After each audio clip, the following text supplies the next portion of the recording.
Good morning, or depending when you're watching this, good afternoon, good evening, or good night. My name is Ross, and as always told, out of Voice Radio. So today, we're going to be looking at another deck that just did really well over in Stuttgart in the expanded format. It's Durant. It's still Durant, right? And here's the thing that's weirding me out about Durant seeing success in 2018. I just did a video yesterday, or depending on when I upload this, very recently, about my Regigigas Mewtwo deck, which I thought was really good back in 2012. And the last tournament at which I played that, and I did a tournament report for 6 prizes that I linked in that video, I lost in the final round and in top 8 to Durant in 2012. And even though Regigigas Mewtwo is but a distant memory and a video I'm telling you about that newer players will probably go, ooh, I never even heard of that deck, Durant is still out there seeing success in 2018. That, to me, ladies and gentlemen, a little bit weird. So we focus on Durant itself, we've got Devour. Now you can do Vice Grip, 30 damage for 2 energy, but it's all about Devour here. For every Durant in play, discard the top card of your opponent's deck. So the theory here is very simple. You get 4 Durant in play, you discard 4 cards from the top of your opponent's deck every single turn. Now, if you do the math, this seems like it should take about 9 turns, because your opponent starts with 8 cards, 7 plus the one they draw for their hand, plus they put 6 cards in their prizes, that leaves 46. Let's round it to 45 to be easy. Every turn, they draw 1 card, you discard 4, so they're losing 5 cards in their deck a turn, 9 turns. Now, sometimes later in the game, your opponent will be able to play an end to refresh their deck a little bit, give them some extra turns. Maybe they've got some cards like Super Rod that they can use to put cards back into their deck, and we'll talk about it later, but, you know, Bunnelby. People are playing Bunnelby so they don't get decked out by Wailord. Bunnelby will work here as well. But here's the thing, ladies and gentlemen. You're not just waiting 9 turns to do this naturally. This is a disruption deck.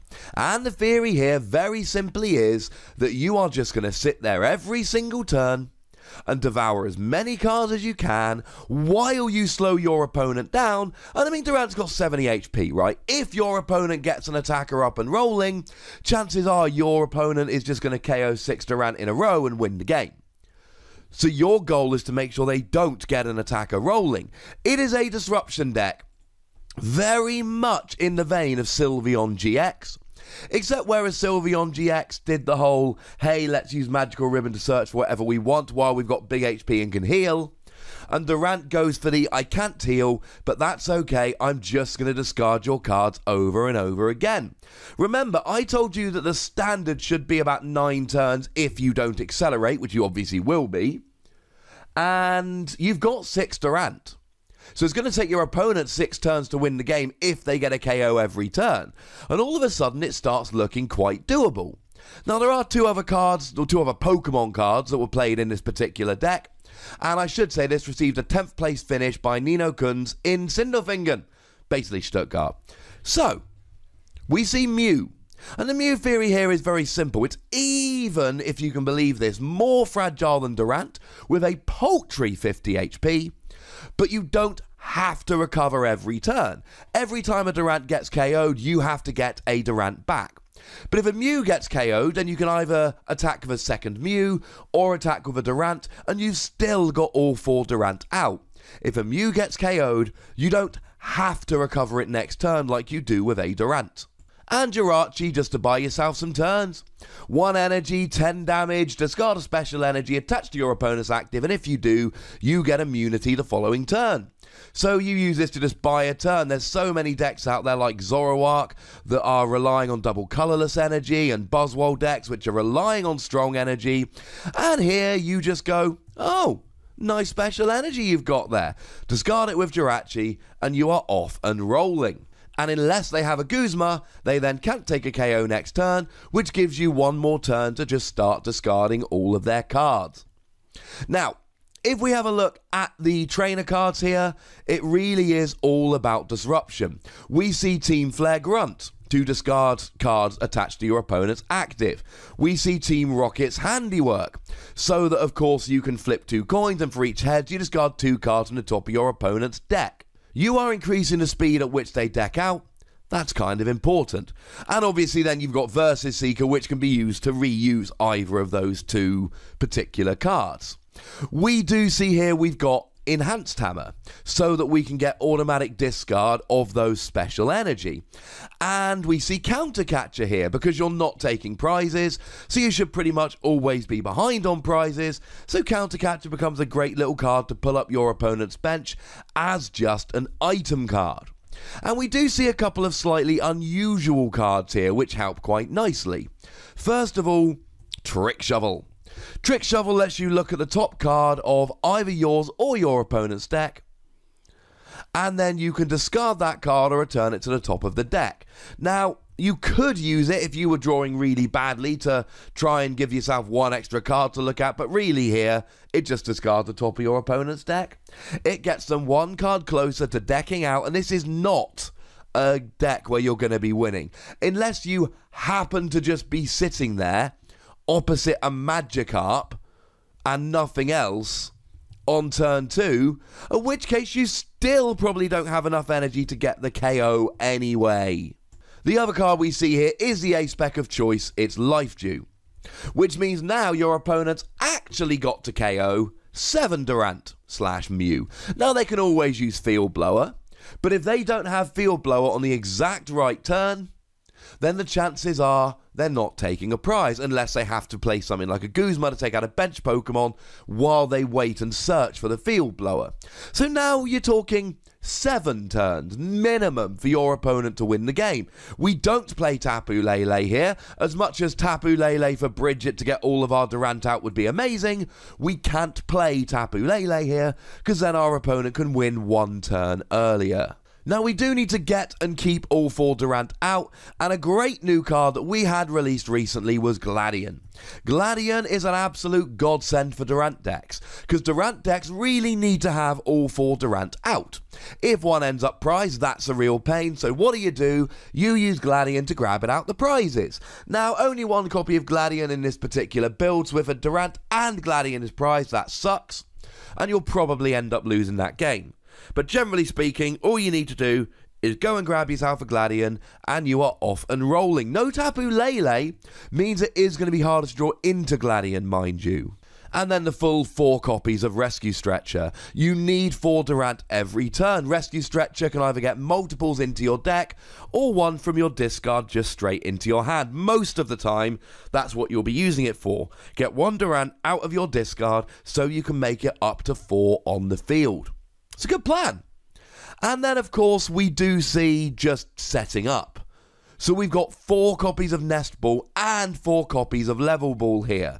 I told you we can't play Bridget, so we just play 4 of these, and that gives you 8 cards that you can just use to get a Durant out straight away. That's nice. We also see 4 copies of Trainer's Mail, so grabbing something like that Gladion is going to be much easier. With 4 Level Ball, 4 Nest Ball, 4 Trainer's Mail, you can expect to be setting up and getting all your Durant out pretty gosh darn quickly. By the way, when I mentioned 4 Rescue Stretcher, I should have also mentioned this deck plays Super Rod as well. If we have a look at the list as a whole here, we can see the only cards I really missed out were 1 copy of N, 4 copies of Cynthia, and 4 copies of Professor Juniper.